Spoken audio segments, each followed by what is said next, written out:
جاء الحق وزهق الباطل ان الباطل كان زهوقا.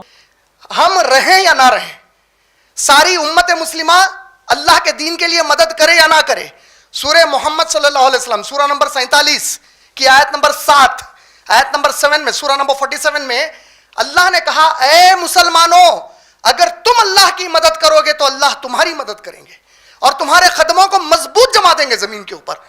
اللہ کی مدد کا معنی جب صحابہ نے پوچھا رسول اللہ صلی اللہ علیہ وسلم سے تو اللہ کے نبی نے فرمایا اللہ کے دین کو دوسروں تک پہنچانا یہ اللہ کی مدد ہے. اسی کام کے لیے بھیجے گئے. اللہ ہمارے لیکن محتاج نہیں ہے. اسی سورے میں جس میں مدد اللہ نے کہا کہ تم لوگ کرو میں قدم جما دیتا ہوں، اسی کی آخری آیت میں گھمنڈ کو بھی توڑ دیا ہمارے اللہ تعالیٰ. آخری آیت، آیت نمبر 38 سورہ محمد صلی اللہ علیہ وسلم کی، اللہ غنی وانتم الفقراء، اللہ بے نیاز ہے، اللہ کو کسی کی ضرورت نہیں ہے، تم فقیر ہو سب اللہ کے، تم بھیک مانگتے ہو اللہ سے ہر چیز کی. وَإِن تَتَوَلَّوْا يَسْتَبْدِلْ قَوْمًا غَيْرَكُمْ ثُمَّ لَا يَكُونُوا أَمْثَالَكُمْ.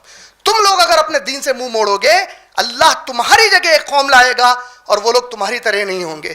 تم آج لاپرواہی برتے ہو دین سے، کوئی بات نہیں بولے اللہ تعالیٰ. سورہ مائدہ سورہ نمبر 5 کی آیت نمبر 54، آیت نمبر 54 میں اللہ تعالیٰ فرماتے ہیں، مسلمانوں کو بول رہے ہیں پھر سے، اے ایمان والو، اے مسلمانوں، تم میں سے کوئی اگر اپنے دین سے پلٹ جاتا ہے تو پلٹ جائے، پھر جاتا ہے تو پھر جائے، ذمہ داری دین کی چھوڑ دیتا ہے تو چھوڑ دے.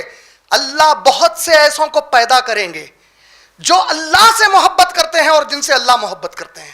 وہ صبح شام اللہ کے راستے میں جہاد کریں گے، محنت کریں گے، خوب لگن سے اللہ کے دین کی خدمت کریں گے.